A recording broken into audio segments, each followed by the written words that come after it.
When us wrestling fans hear the name McMahon, we most often think of Vincent Kennedy McMahon. Perhaps you even think of his children, Shane and Stephanie, or maybe even his wife, Linda. But what about his father?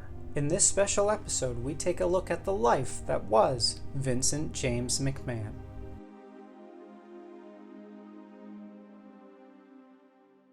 Vincent J. McMahon was born on July 16, 1914, in Harlem, New York. He was the son to Rose and Roderick James Jess McMahon and brother to Roderick James Jr. Eventually, the family would add a younger sister for the McMahon boys to grow up with in the form of Dorothy, who would go on to become Vincent Kennedy McMahon's aunt. It was as if Vincent was destined to be involved in the world of professional wrestling, considering his father Roderick was already a promoter of boxing and wrestling, and even helped promote some music concerts too. I guess if you're a McMahon, you're just destined for show business. It also just so happens that Jess McMahon's events that he promoted were often held in the self-proclaimed world's most famous arena, Madison Square Garden, located in the heart of New York City. According to his profile on WWE.com, as a child, Vincent would often play in the empty Madison Square Garden and often believed that the arena belonged to him in some way. Growing up under the tutelage of his father Roderick, it wasn't long before Vincent found himself involved in the world of professional wrestling, getting a job with the Capitol Wrestling Corporation.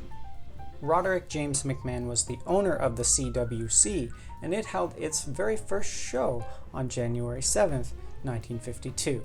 It was as if Vincent J. McMahon was looking into the future, because he thought to himself that he could take the CWC national rather than being stuck in the northeastern United States. Vincent bought the Capitol Wrestling Corporation from his father in 1963, and this would become the precursor to what would eventually be known as the Worldwide Wrestling Federation.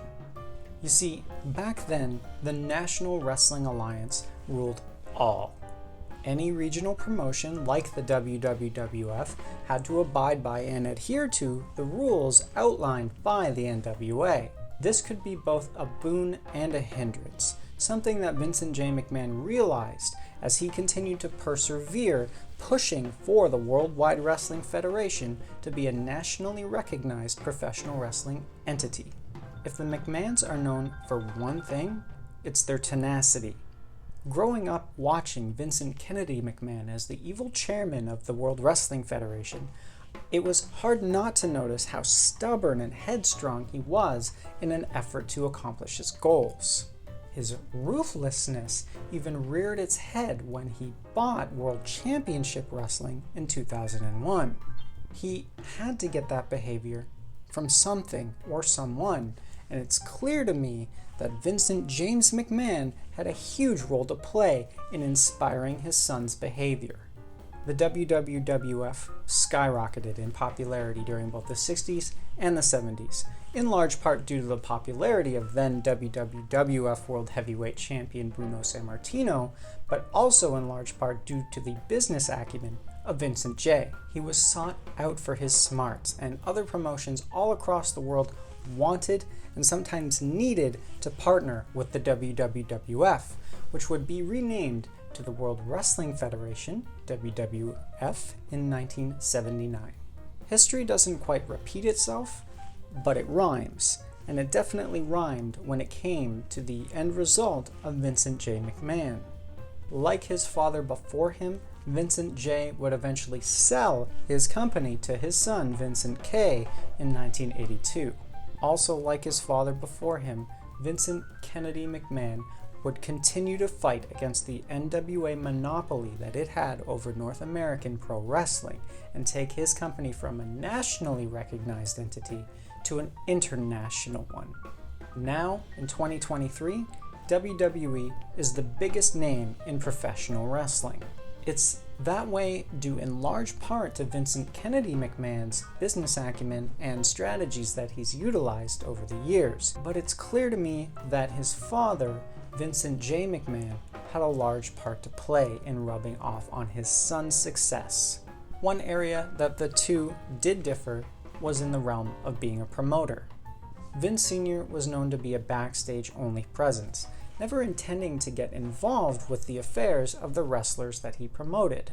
Sadly, Vincent James McMahon would not see the fruits that his son's efforts would bear when it came to the internationally recognized property of the World Wrestling Federation. On May 24, 1984, Vincent J. McMahon passed away at the age of 69 due to complications from pancreatic cancer.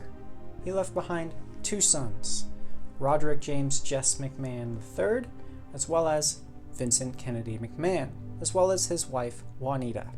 He also left behind something much larger than family.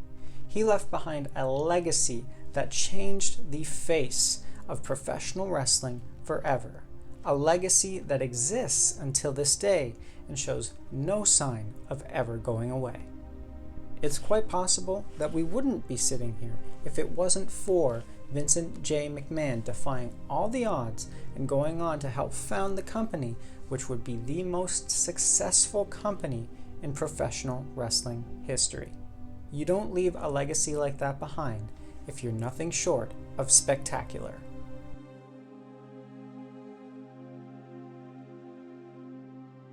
Thank you for tuning into this special episode of Tyler Vance Rants and my look at the life that was Vincent James McMahon. If you'd like to learn more about professional wrestling, whether you're a fan or not, you can always subscribe to my channel and tune in to the regular weekly episodes, as well as check out the other special episodes that I have available. While you're at it, why not hit the bell so you're notified when those episodes are released, and like the video because it helps me out a lot. You can also follow me on social media where you can share it with your family and friends. So long for now.